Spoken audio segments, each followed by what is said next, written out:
Bismillahirrahmanirrahim. Assalamualaikum warahmatullahi wabarakatuh. Puji syukur kita panjatkan pada Allah. Salawat dan salam mugi-mugi tercurah pada junjungan kita Nabi besar Nabi Agung Muhammad sallallahu alaihi wasallam. Baik Bapak Ibu sekalian, malam hari ini kita bersyukur pada Allah bisa kembali berkumpul dalam majelis yang mudah-mudahan bawa berkah bagi kita sekalian. Malam hari ini kita akan melanjutkan kitab Riyadhus Shalihin bab ke-22 halaman 135 tentang an-nasihah,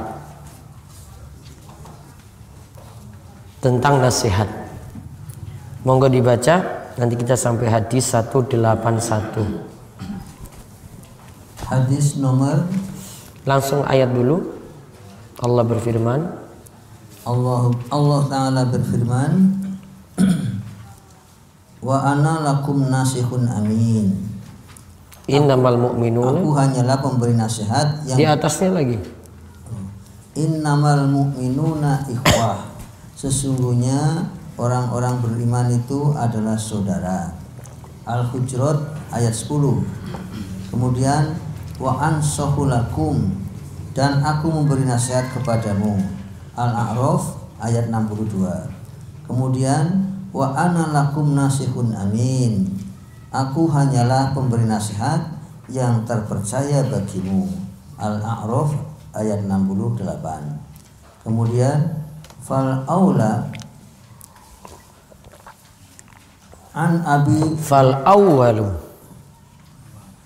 fal ula awwalu. Ula itu kalau ada alif lazimah di belakang. fal aula Awwalu, awal al awalu an abi ruqayyata Tamim ibni Ausidari radhiyallahu anhuma anna nabiyya sallallahu alaihi wasallam qala ad-dinun nasihah. Qulna liman?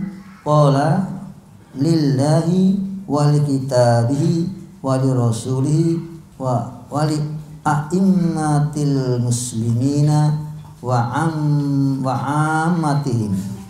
Rawahul al-Muslim. rawahu muslimun. Muslim, yang artinya dari Abu Ruqayyah Tamim bin Aus Ad-Dari radhiyallahu anhuma bahwa Nabi SAW bersabda, agama itu adalah nasihat.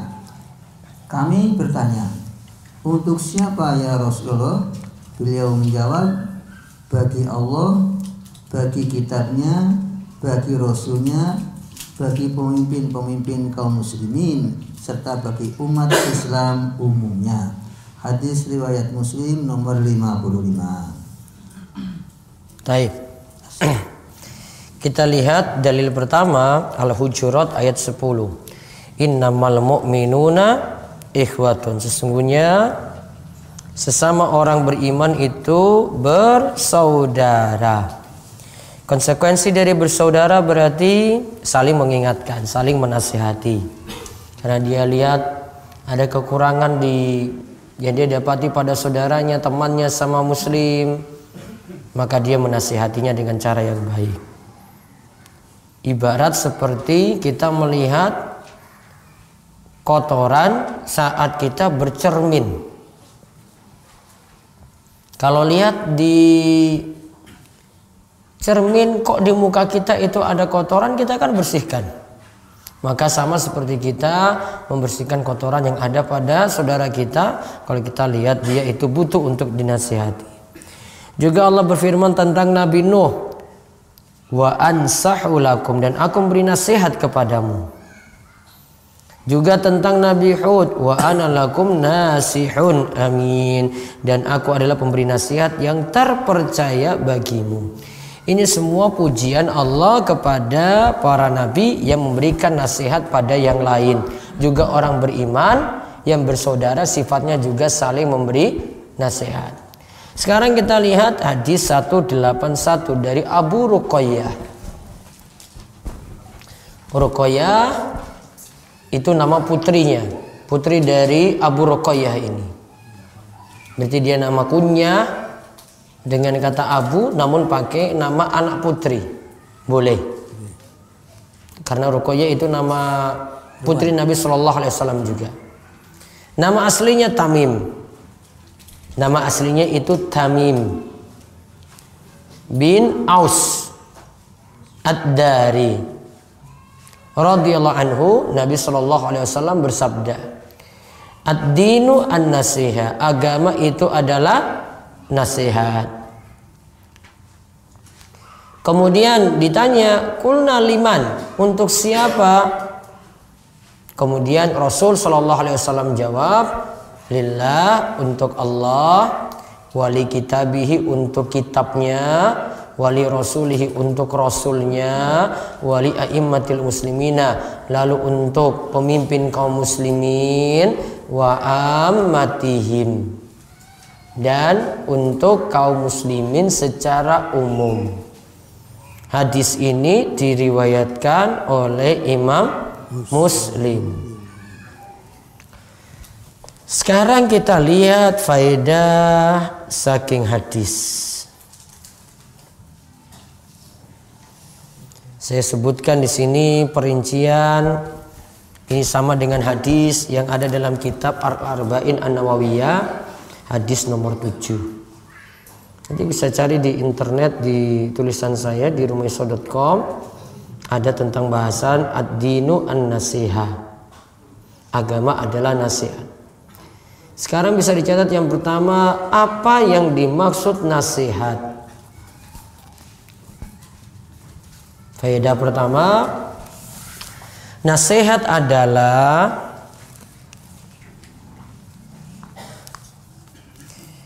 kalimat ungkapan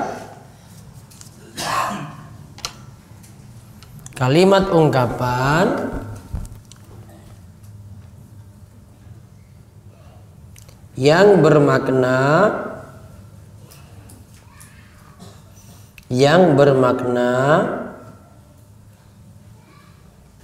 mewujudkan kebaikan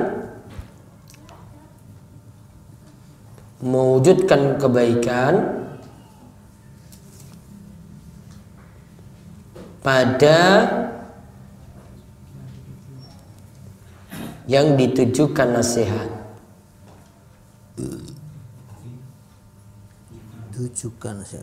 Ditujukan nasihat atau yang ditujukan nasihat ini istilahnya mansuh lahu. Jadi yang jadi objek, tujuan. Jadi ini ada ungkapan yang ini pokoknya kita wujudkan kebaikan pada mansuh lahu, yang dituju.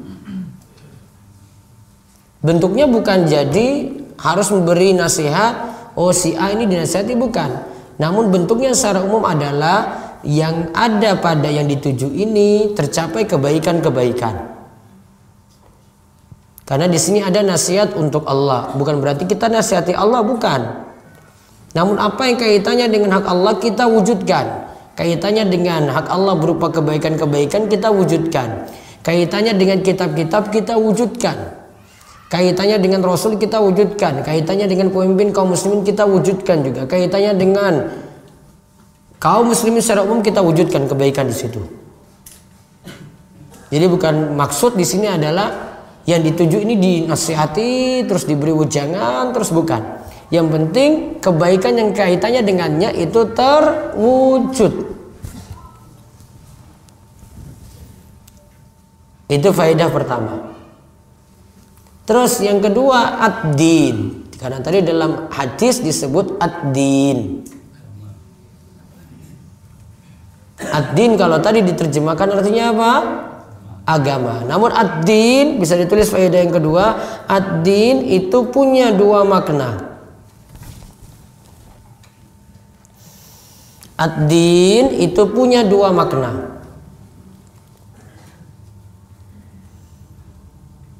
Pertama, din yang artinya agama. Din yang artinya agama.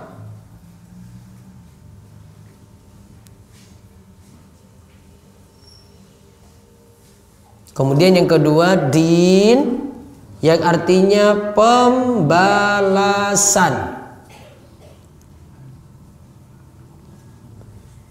atau al-jaza. Diulang, pertama, din artinya apa? Agama. Yang kedua, din artinya al-jaza, pembalasan. Contoh, din yang artinya agama. Al-yauma akmaltu lakum dinakum. Pada hari ini aku telah sempurnakan agama untuk kalian.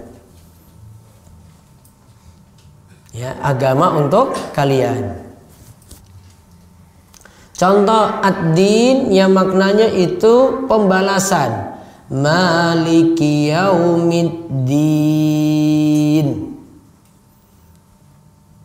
Yaumiddin di situ artinya hari pembalasan. Raja yang menguasai hari pembalasan.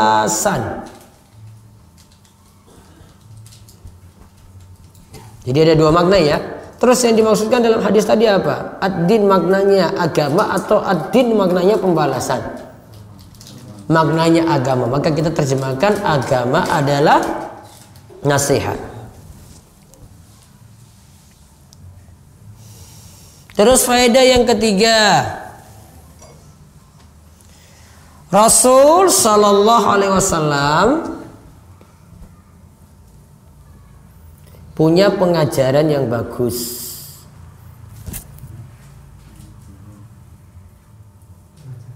Pengajaran yang bagus karena menyebutkan global. Karena menyebutkan global,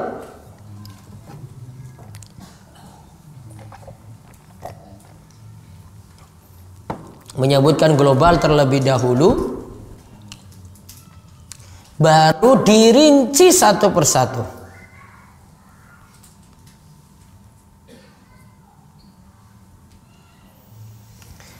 Karena menyebutkan global terlebih dahulu, baru dirinci satu persatu. Ad-dinu an-nasihat, agama adalah nasihat.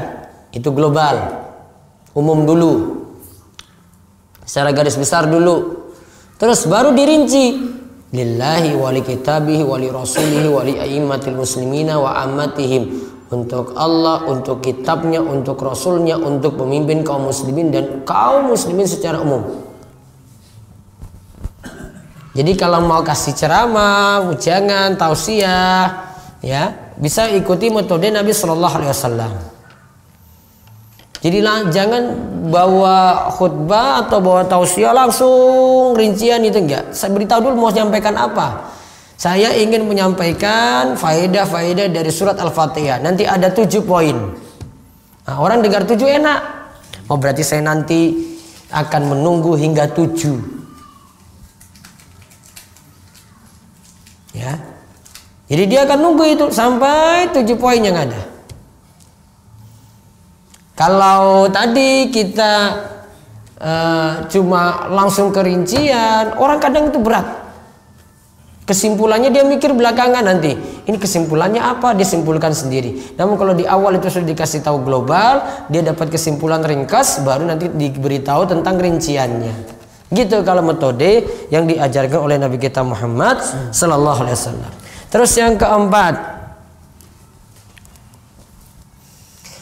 para sahabat itu haus akan ilmu. Para sahabat itu haus akan ilmu.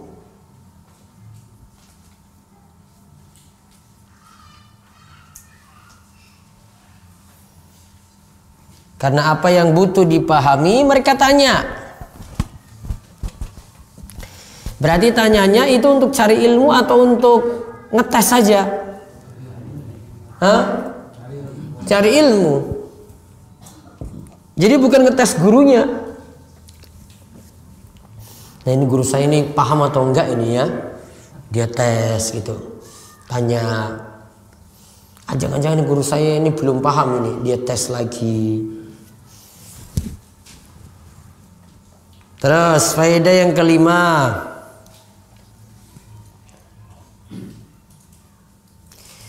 Nabi Shallallahu Alaihi Wasallam memulai penyebutan yang terpenting terlebih dahulu, baru hal penting lainnya.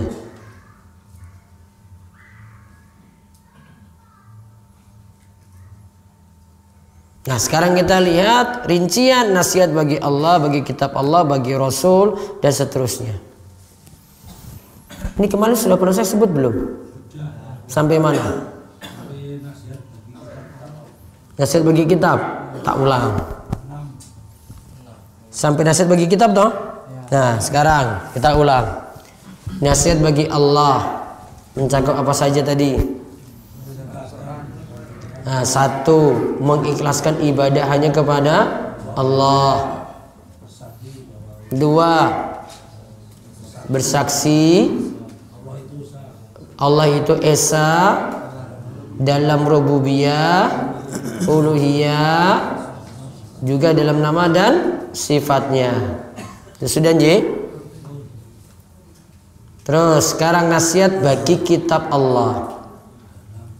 Diulang tadi, nasihat bagi Allah itu ada pertama ikhlas, yang kedua mengesahkan Allah. Ringkasnya seperti itu.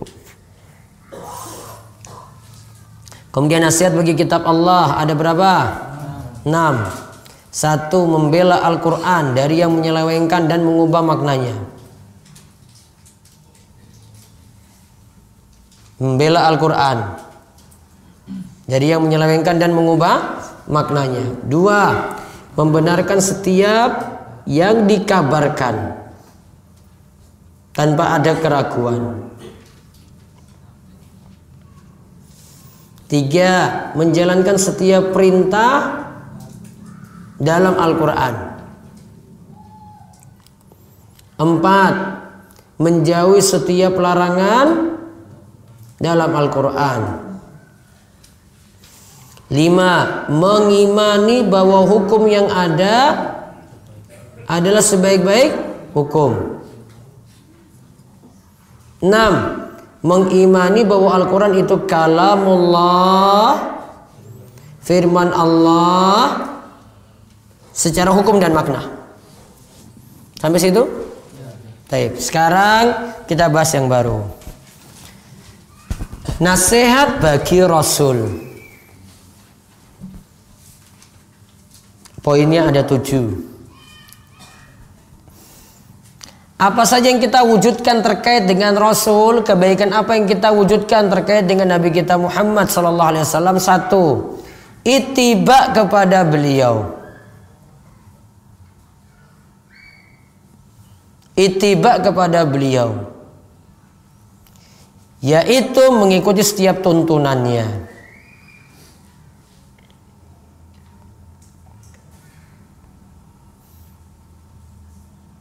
Cara kurban, cara zakat, cara sholat.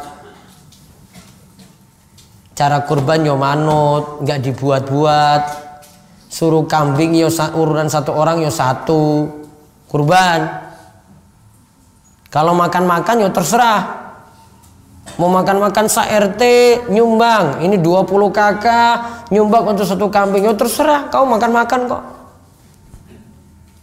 Satu sekolah 100 anak nyumbang 20.000. Jadi satu kambing terserah, cuma mau makan-makan kok. Iya kan? Namun kalau aturan kurban, kalau itu mau dijadikan kurban, satu kambing berapa orang? Satu orang ini bisa diwakilkan pahalanya untuk satu keluarga. Ini nggak bisa diutak-atik. Ya, ini aturan baku. Wah, Ustadz diubahlah biar dapat keringanan. Wah, nggak bisa. Sudah dari dulu kayak gitu. Sapi punya aturan untuk jadikan kurban maksimal 7 orang. Maka bisa sepertujuh. Kambingnya 21 juta, setiap urunan 3 juta. Iya kan? Dapat 21 1. Sudah aturan. Aturan ini gak bisa diubah-ubah. Aturannya kambing umurnya minimal 1 tahun. Apa tandanya? Poelnya itu sudah paham? Hah? Paham, Pak? Pak Nasir? Giginya kenapa? Poel. Poel itu apa? Lepas.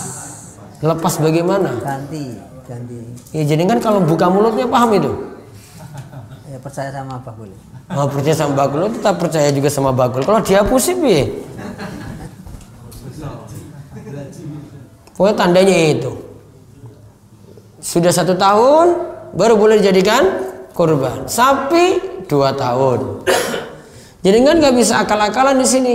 Sudahlah nggak apa-apa kan sudah mau dekat ini sudah 10 bulan saking lahir. Ya. KTP-nya dituakan. Iya, akhirnya dituakan KTP-nya tadi itu. Oh nggak bisa akal-akalan kayak gini nggak bisa. Sapi ini baru 18 bulan. Wah nggak bisa. Jadi aturan tadi. Aturan untuk kambing segitu umurnya, untuk sapi segitu. Itu aturan. Kita buat aturan untuk kurban karena ikuti dalil. Cari pedagang yang amanah. Ya tinggal cari pedagang yang amanah, belantik yang amanah. Di sana di Wara ada. Hah? Di Wara banyak. Di Wara ada, namun ada juga yang ngapusi juga ada. Dah, itu nasihat pertama ittiba, ikut aturan berarti. Ikut aturan beliau, tuntunan beliau. Yang kedua, mengimani bahwa beliau adalah utusan Allah. Mengimani bahwa beliau adalah utusan Allah. Maka tidak boleh didustakan.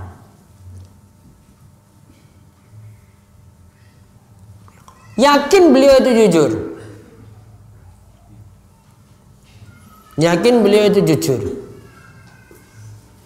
Maka kalau Nabi SAW itu sampaikan karena ini utusan Allah, apapun beritanya nggak masuk dalam logika kita, tetap diimani. Logika nggak main di sini. Ketika kecil Nabi SAW itu pernah dibelah dadanya, kemudian dikeluarkan isinya, lalu dicuci, dimasukkan lagi oleh Jibril. Anas bin Malik katakan bahwasanya saya tahu bekas itu Rasulullah SAW ceritakan itu bekas dia itu dadanya dibelah. Maka ada ayat berbunyi alam nashrah laka sadrak. Bukankah kami telah lapangkan dadamu? Maksudnya membela dadamu tadi. Dadanya dibelah. Dikeluarkan apa tadi? Isinya. Dicuci, dimasukkan lagi. Wah, Ustaz kan dulu itu belum ada operasi bedah itu seperti saat ini. Oh, pokoknya imani saja. Percaya saja. Justru kalau kita itu logika main di sini repot, mikir lagi nambah. Padahal pikiran kita masih butuh untuk yang lainnya. Mikir tentang masalah yang tidak harus kita itu pikirkan, cuma suruh imani, tunduk, patuh, dengar itu yakini langsung. Oh, Rasul jujur. Saya nggak boleh itu katakan Rasul dusta di sini, nggak boleh. Nggak boleh. Dusta. Ya, itu contoh berita itu. Oh, langsung saya imani. Itu sudah terjadi dulu. Ada yang belum terjadi. Di hari kiamat nanti Nabi Isa lagi akan turun di akhir zaman. Lalu tugasnya adalah diantaranya membunuh Dajjal. Diimani enggak? Wah, imani sudah. Walaupun belum terjadi. Rasul SAW sudah katakan Rasul jujur, Rasul utusan Allah, diimani. Itu akan datang. Kita belum bertemu dengan zaman itu. Namun berita-beritanya dari Nabi SAW sudah valid, sudah benar, bukan hoax, bukan hoax, bukan mainan media. Ya, ini benar dari Rasul. Rasul katakan Dajjal itu matanya buta sebelah. Yo imani Dajjal yo matanya buta sebelah. Jangan bilang Dajjal itu yo Amerika, ini apa gitu, enggak. Mukanya kayak bagaimana? Besar pokoknya. Ada seseorang dulu namanya Ibnu Sayyad dari kalangan Yahudi. Itu dituduh Ibnu Sayyad itu Dajjal. Maka para ulama ketika itu, orang-orang ketika itu berselisih pendapat. Ibnu Sayyad itu Dajjal ataukah bukan? Dajjal yang nanti muncul di akhir zaman ataukah bukan? Kesimpulan yang tepat, itu bukan Dajjal yang besar yang nanti muncul di akhir zaman. Namun dia diantara Dajjal-Dajjal pendusta. Kenapa dia tidak disebut Dajjal? Oh, Dajjal besar, Ibnu Sayyad kecil. Ibnu Sayyad kecil. Tidak bisa disebut Dajjal. Itu contoh. Jadi ada tentang Dajjal, imani Dajjal ya makhluk pokoknya. Ceritakan matanya buta sebelah, di tengah jidatnya ditulis kafara, kafir, imani. Jangan kamu ganti lagi, tulisannya itu USA gitu. Nggak bisa diubah-ubah. Ya. Nggak bisa di ini, buat tanda-tanda sendiri nggak bisa. Imani apa adanya. Imani apa adanya tentang Dajjal. Dajjal itu buta sebelah, bukan matanya satu, matanya dua, namun buta sebelah. Sehingga nggak selamanya simbol mata itu jadi simbol Dajjal. Wong Indonesia terlalu gawe-gawe, apa-apa disalahkan coba, kurang gawean itu. Itu nggak ada hubungannya, karena Dajjal itu sudah ada dalilnya, nggak bisa diutak-atik lagi dalil ini. Nambah lagi di situ buta matanya, satu mata dikasih tanda plus segitiga. Ternyata segitiga ini segitiga bermuda menurut dia. Itu pun dari kisah seorang wartawan Muhammad Isa Daud. Itu bukan hadis, wartawan. Mau percaya berita wartawan semuanya? Masa berita wartawan jadi dalil tentang Dajjal? Itu bagaimana ceritanya? Dalil, ada dalil, berita yang dibenarkan dari Nabi Shallallahu Alaihi Wasallam. Terus yang keberapa? 3, menjalankan setiap perintah beliau. Tahu ini perintah saking Kanjeng Nabi. Sifat kita itu sami'na wa ata'na.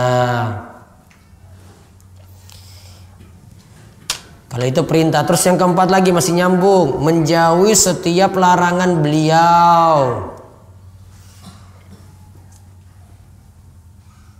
Menjauhi setiap larangan beliau. Ada larangan, sudah pokoknya saya tinggalkan, saya nggak lakukan. Nabi SAW itu larang. Nabi katakan kalau kamu pergi ke masjid dalam keadaan tenang dan tanganmu jangan diginiin, tasbih. Ketika pergi ke masjid, tangannya jangan apa? Tasbih. Ini apa bahasanya ini?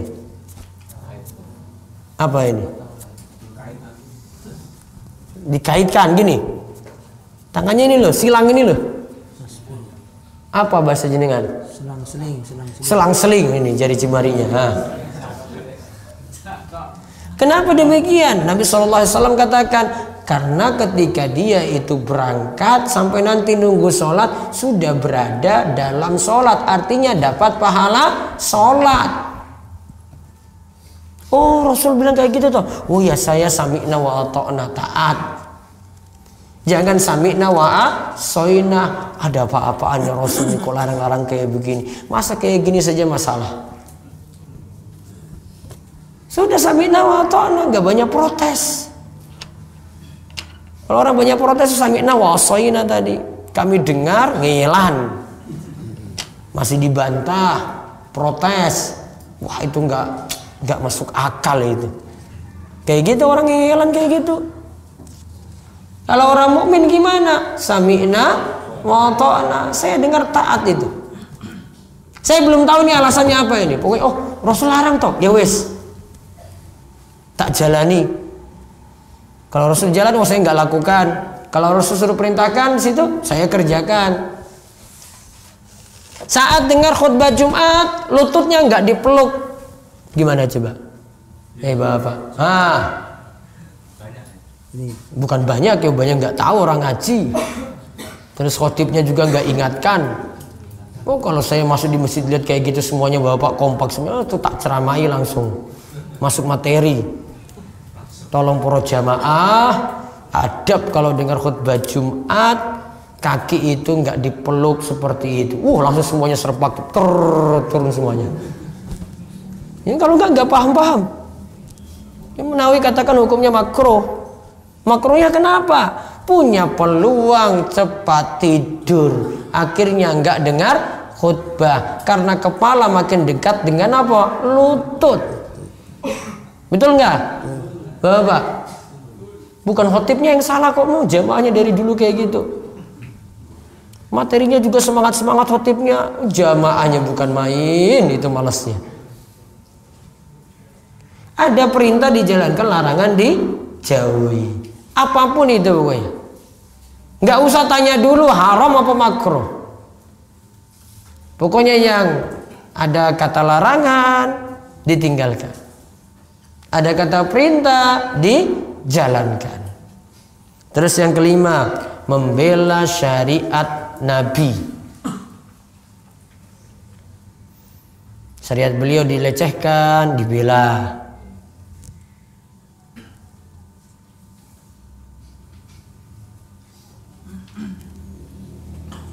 Syariat apapun itu ya. Mungkin ini cuma berlaku untuk orang-orang tertentu yang punya ilmu. Yang nggak punya ilmu nggak bisa melakukan bantahan, nggak bisa. Yang punya ilmu dia bantah nanti dengan dalil-dalil yang ada. Terus yang keenam,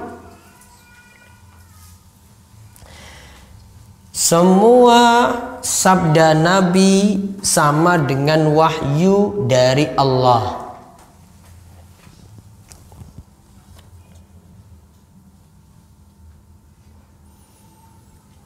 Mengimani tadi apa? 2, 4, 6. Yang keenam apa? Semua sabda beliau sama dengan wahyu dari Allah.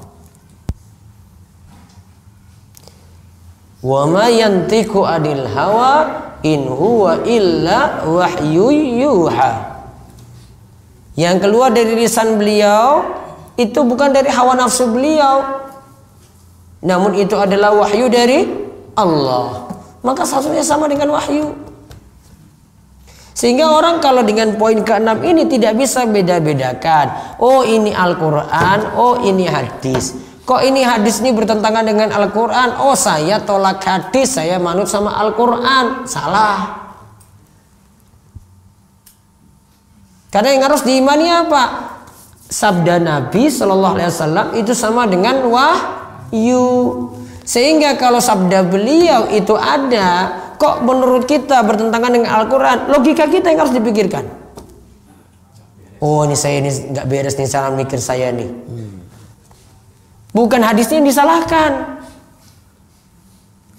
Ya cara kita berpikir yang salah, kompromi kita yang salah. Maka kita berusaha untuk sesuaikan dengan Al-Quran tadi. Kompromi. Nggak boleh nolak salah satu, batalkan dalil dong salah satu. Mendingan kita kompromikan dua-duanya. Oh ini saya terima, saking Quran saya terima, saking hadis juga saya terima.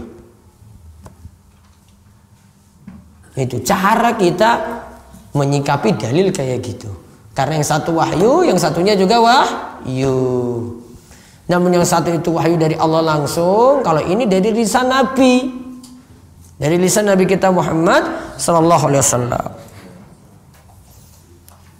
Nah, sekarang yang berikutnya, nasihat bagi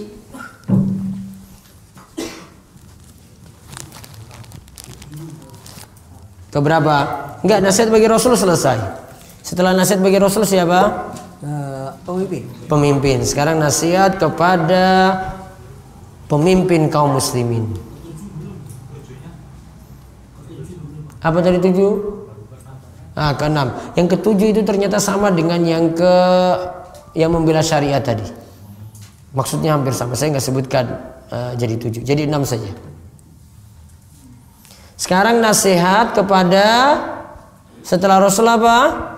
Pemimpin kaum muslimin, berarti kepada penguasa.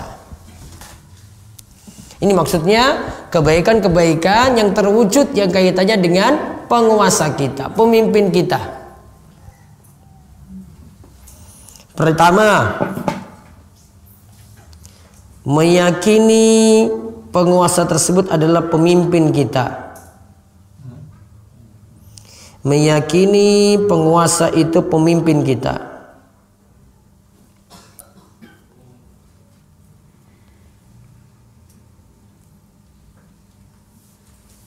Kedua, menyebarkan kebaikan-kebaikan mereka kepada rakyat.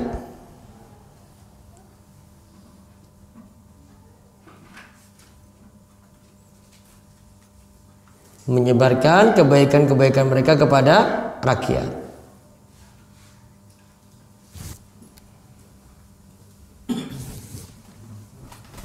Kemudian yang ketiga, taat selain dalam maksiat.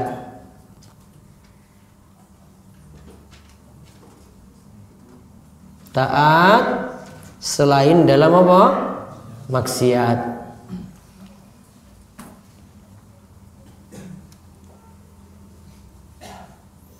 Terus yang keberapa? 4. Berusaha tidak menyebar aib mereka.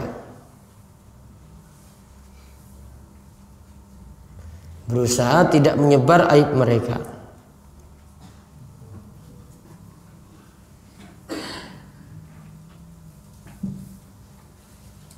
Jadi kalau mau nasihati ya langsung 4 mata. Terus yang ke 5, tidak memberontak. Tidak memberontak kecuali ada kekufuran yang nyata. Kecuali ada kekufuran yang nyata. Satu apa tadi? Meyakini penguasa tadi adalah pemimpin kita. Kedua, menyebarkan kebaikannya. Ketiga, taat kecuali dalam apa? Maksiat. Keempat, tidak banyak menebar aibnya. Yang kelima, tidak memberontak. Itu dijalankan. Sudah? Terus kaitannya dengan pemimpin lagi. Ini tentang kaum muslimin secara umum. Nasihat kepada, gini, tadi kepada penguasa ya. Nasihat kepada pemimpin kaum muslimin ada 2 pemimpin. Pemimpin dalam hal kekuasaan yaitu penguasa. Yang kedua, pemimpin yang dimaksudkan adalah ulama. Nah sekarang nasihat kepada ulama kaum muslimin. Karena tadi pemimpin sini ada 2 ya. Pemimpin dalam hal kekuasaan atau dunia itu penguasa kita. Yang kedua, pemimpin dalam hal agama yaitu ulama.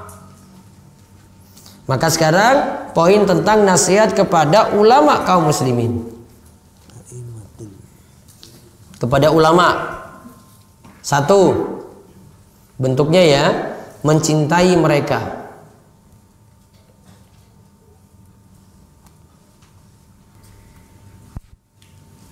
2, menolong mereka.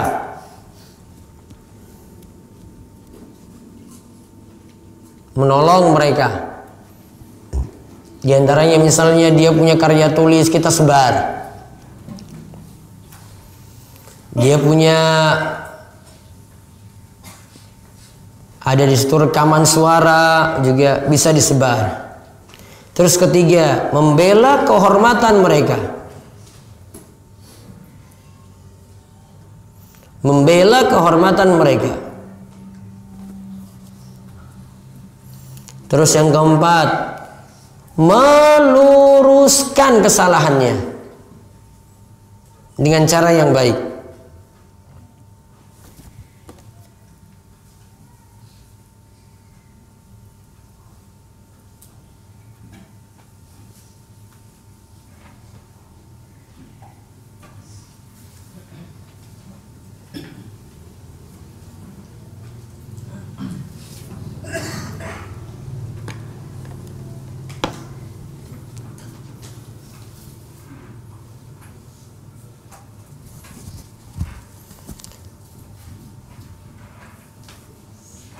Apa tadi yang keberapa sekarang? Meluruskan kesalahan mereka sudah dengan cara yang baik. Berarti ada adab-adab tetap. Oh ini kurang tepat, diberitahu dengan adab yang baik. Terus yang kelima,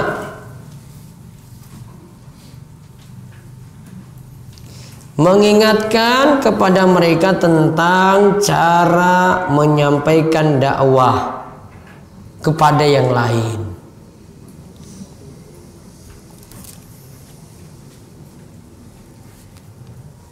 Mengingatkan mereka tentang cara menyampaikan dakwah kepada yang lain. Bisa jadi ada ahli ilmu datang ke tempat jenengan, ilmunya banyak, namun metode strateginya dia belum paham. Beritahu, Pak, di sini ini masih kuat tradisi kayak gini. Baiknya yang ini jangan disinggung dulu, ditunda, tunggu waktunya. Sekarang yang penting masyarakat ngaji dulu. Bisa. Jangan panitia biarkan. Kalau panitia yang undang itu biarkan, ya sudah kebablasan ngomong, berikutnya nggak diterima. Ya, berikutnya nggak diterima lagi. Mending awal-awal sudah diingatkan, namun butuh waktu untuk masyarakat itu berubah. Daripada langsung spontan sampaikan yang benar, namun besok tidak bisa masuk lagi. Yang beritahu siapa? Itu lagi tadi warga lokal yang undang. Ya, warga lokal yang undang, bukan ustadznya yang nanti ya mikir-mikir ini bagaimana materinya gitu, bukan. Ini nanti beritahu ini materinya pasnya apa yang mesti dihindari gitu. Terus yang terakhir, nasihat kepada kaum muslimin secara umum.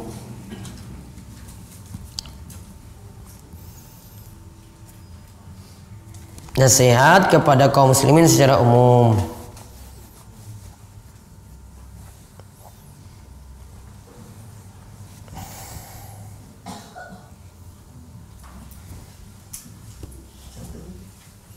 Tinggal satu ini ya. Bentuknya adalah, kata Syekh Muhammad bin Shalih Al-Utsaimin,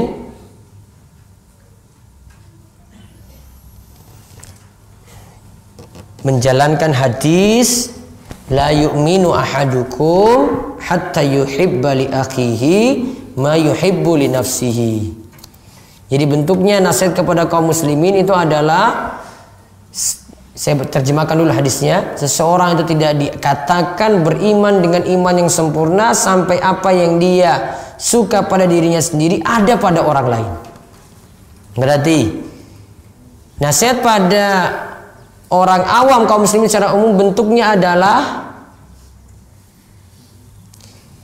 mempraktekkan apa yang kita suka,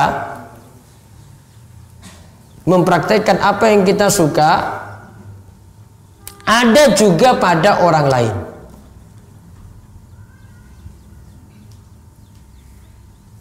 Mempraktekkan apa yang kita suka ada juga pada orang lain. Kita suka dapat ilmu tauhid, maka orang lain juga kita ingin juga seperti itu, jadi orang yang bertauhid.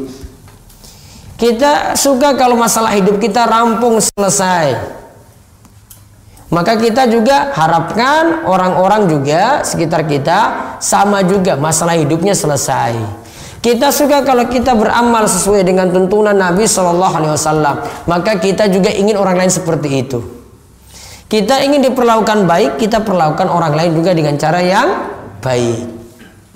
Itu wujudkan kebaikan orang lain, amalkan hadis la yu'minu ahadukum hatta yuhibba li akhihi ma yuhibbu li nafsihi.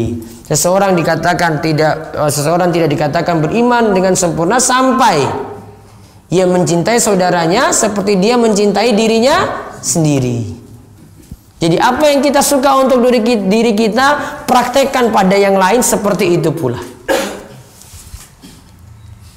Itu rincian nasihat kepada Allah, nasihat untuk Allah, nasihat untuk kitab, nasihat untuk Rasul, nasihat untuk pemimpin kaum muslimin dibagi dua. Tadi penguasa,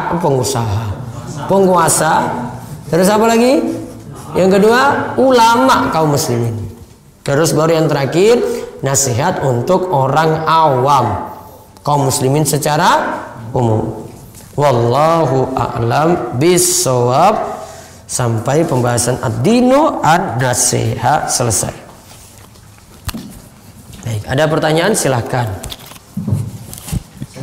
Ya. Karena saya merasa berkepentingan, saya mau tanya tentang niat menasihati kaum muslimin supaya mengamalkan sunnah-sunnah Rasulullah, atau menginginkan kalau kita itu senang beribadah diterima oleh Allah Ta'ala, maka kita berguru kepada ulama atau ustadz yang Ahlus Sunnah wal Jamaah. Tetapi kalau mencarikan yang begitu malah ya nggak mau gitu, malah di PHK itu yang mencari. Jadi mencarikan khotib itu adalah carikan yang sunnah. Ya, karena kita ingin supaya rakyat kita itu, umat kita itu beramal sesuai dengan amalan sunnah dan diterima oleh Allah. Itu dalam rangka mencintai teman kita, saudara kita, seperti cintanya pada diri kita sendiri. Terus tapi mereka yang dicarikan ulama sunnah itu malah tidak boleh jadi pengurus gitu, malah disingkirkan. Itu sebenarnya tujuan apa bisa mencari strateginya paling kurang pas. Pasnya bagaimana? Ya mungkin cari yang agak moderat sedikit. Jangan yang keras-keras. Jangan terlalu monoton. Bisa berbaur dengan masyarakat. Penyampaiannya itu mengena, namun nggak banyak singgung orang. Gitu, nggak jatuhkan yang lain. Ya kalau sekelas ustaz ya dipanggilnya jangan sekali. Ya orang-orang yang ngaji seperti ini. Jadi maunya tuh yang senang kepada misalnya apa itu peringatan kematian, nah itu yang suka gitu.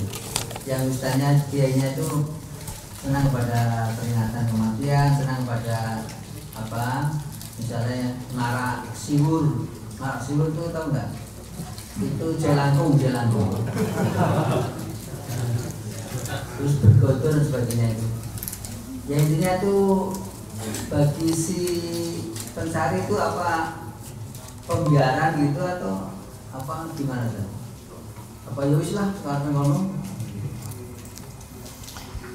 Yang jelas strategi lah. Nggak semuanya kita itu wujudkan kebaikan dengan cara harus langsung terwujud. Saya punya keinginan kayak gini, bisa bertahap dulu dong. Iya, pelan-pelan. Karena masyarakatnya masih awam. Gitu Pak Nasir. Cari yang mereka mau menerima. Ini ustadz umum, tapi tidak terlalu banyak salahnya, nggak dukung-dukung juga, yang keliru-keliru. Gitu. Biar nggak kena masalah, atau gantian yang ngisi pon baik lewat kertas. Apakah termasuk bohong yang dibolehkan ketika seorang menjaga apa yang dikatakan oleh orang yang sedang dizolimi? Mengenai orang yang menzolimi, tentang kezalimannya untuk memperbaiki kondisi mereka berdua. Bisa kalau memandangnya dari bohong ini, dia memandang ada maslahat. Namun ini keadaan darurat saja, tidak dibolehkan bohong seterusnya. Apakah saat khutbah Jumat kita diperintah diam secara mutlak, termasuk mengucapkan sholawat dan amin? Sholawat dan aminnya baiknya liris saja, tidak dengan suara jahar.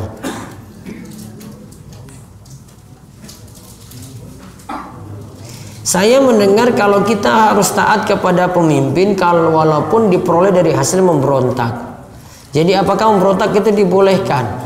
Pemimpin yang terpilih dengan cara apapun sudah dianggap sah dari kepemimpinan ini, dia jadi pemimpin, maka semua harus menerima. Namun ketika ditanya memberontak boleh atau tidak? Tidak boleh. Itu termasuk keluar dari ketaatan kepada penguasa. Tidak dibolehkan dari sabda-sabda Nabi Shallallahu Alaihi Wasallam. Jadi bedakan antara pemimpinnya kalau sudah jadi dengan hukum untuk memberontak. Apakah musola dan semacamnya juga tidak boleh untuk berjualan seperti halnya larangan jual beli di masjid? Tergantung, kalau musolanya ini memang musola 5 waktu, ada azan di situ, iqomah di situ, maka berlaku. Apa berlaku larangan tadi? Apakah kajian atau diskusi tentang hal bisnis duniawi boleh dilakukan di masjid? Baiknya halal duniawi dilakukan tidak di masjid, di luar masjid. Ustadz, zikir pagi petang yang sahih di dalamnya terdapat salawat Nabi atau tidak? Hadis yang membicarakan salawat Nabi ketika zikir pagi petang dhaif. Seperti dalam zikir pagi petang Al-Qahtani. Iya, ada riwayatnya, banyak ulama yang dhaifkan. Apa hukumnya bila saya selalu sholat di belakang imam yang perokok? Apakah sholat saya tetap sah? Dia merokok, dosa dia tanggung sendiri. Sedangkan yang jadi makmum, ya, sholatnya tetap sah. Dia pun tetap sholatnya sah. Karena pas sholat kan nggak merokok ya, toh? Enggak. Kalau sholat merokok batal. Kenapa? Sholat pakai sarung. Kenapa? Batal ya.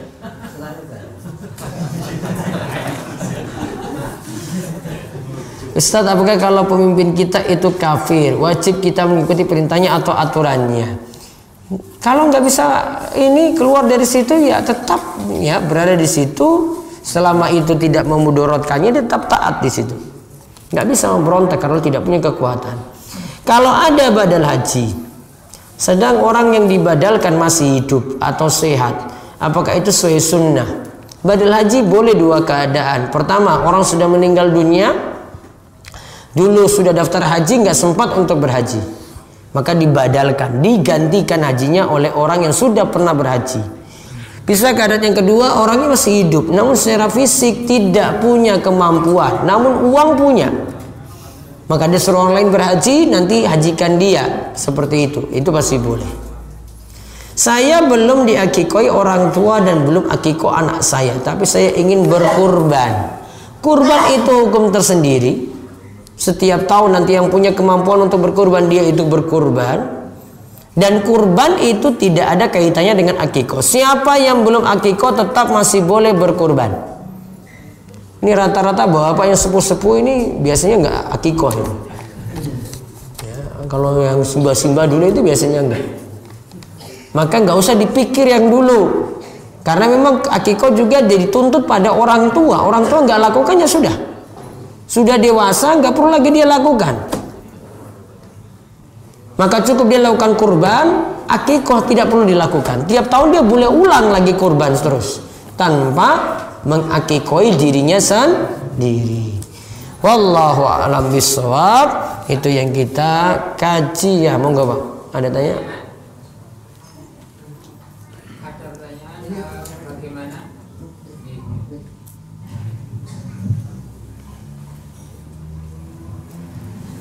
Bismillah. Bagaimana caranya membantah syubhat dari sebagian kaum muslimin yang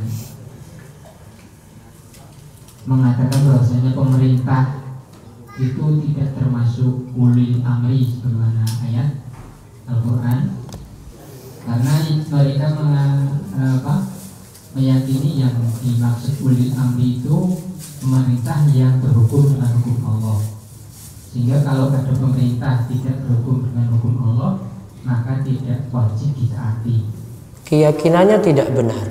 Itu prinsip orang Khawarij. Cara membantahnya? Cara membantahnya, dari dulu para ulama tetap taat kepada pemimpin yang zalim sekalipun demi kemaslahatan dirinya. Daripada dia memberontak, dia rugi sendiri. Banyak rugi dibandingkan dia mau sabar untuk taat. Begitu. Jadi pokoknya doakan kebaikan saja sudah. Walaupun itu bukan pilihanmu, tetap didoakan saja. Selesai. Sudah? Daripada dijelek-jelekan terus. Anak itu, saya contohkan ya, Anak itu kalau sudah nakal, jenengan bilang dia nakal, kurang ajar, dasar bandel, dasar anak nggak tahu diri gitu, anak tetap akan nakal. Betul nggak? Dijelek-jelekan terus jadi jelek nggak? Oh jelek. Namun coba kalau kalimatnya diubah sebagai sugesti untuk dia, oh ini memang anak soleh, ya mudah-mudahan nanti jadi anak yang baik begitu. Coba apa nanti respon dia? Respon dia positif apa negatif? Positif. Sudah, anggapannya seperti itu. Ya, yang mengatakan seperti ini cuma keluar dari pemahaman Ahlussunnah wal Jamaah saja, pemahaman Khawarij. Nggak ada ulama dari dulu itu katakan dan setuju dengan pemahaman itu. Jenengan nggak usah debat, praktekkan untuk diri sendiri. Saya makanya nggak mau kalimatnya debat. Kalau debat ngeyel-ngeyelan nggak akan rampung. Ya, yang ada sudah beritahu sudah lepas, nggak usah lanjut lagi. Umur habis, waktu sia-sia, layani orang ngeyelan gitu. Ya, capek. Ibadur Rahman itu punya sifat yamshuna al-ardi hauna. Mereka jalan di muka bumi itu dalam keadaan tawadhu, rendah diri. Kemudian ketika hadapi orang-orang jahil, ya, khotabal jahiluna qalu salama. Ketika hadapi orang-orang yang jahil, bodoh, dikatakan salama. Semoga keselamatan untukmu. Malah dibalas doa. Jangan yang ngeyelan dibalas ngeyel lagi. Yang ngeyel, yang bodoh dibalas bodoh lagi. Kita layani orang bodoh, capek. Maka adab kalau dapati orang kayak begini nggak usah dilayani, biarin aja. Kita kadang harus punya prinsip masa bodoh dengan orang bodoh. Biarin terus kita doakan. Kalau dilayani terus capek waktu kita, habis waktu kita.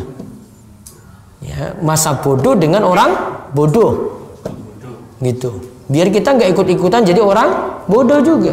Kita nambah ilmu. Sudah sampaikan sudah, mau nerima sudah. Makanya kadang kalau di media sosial itu nggak perlu kayak gini dibantah, nggak perlu, dibiarin aja. Sudah sampaikan, mau nggak mau terima ya sudah, selesai. Saya punya urusan apa dengan mereka? Mereka mau dapat hidayah ya alhamdulillah, nggak dapat hidayah urusannya dengan Allah. Gitu kan? Selesai. Hidup santai, enjoy, fine.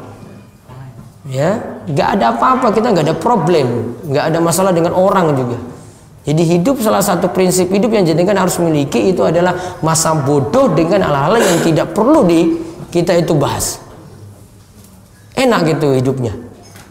Bahasa Arabnya itu masa bodoh ini cuek kayak begini namanya taghaful. Ya, itu menjalankan sabda Nabi, min husni islamil mar'i tarkuhu ma la ya'ni. Tanda baiknya Islam seseorang dia tinggalkan hal yang tidak manfaat. Artinya apa? Masa bodoh dengan hal yang kurang penting. Paham ini Bapak? Kadang sifat ini harus dimiliki. Ya, biar hidupnya jalan saja terus. Saya mengurus dagang-dagang saya, sudah.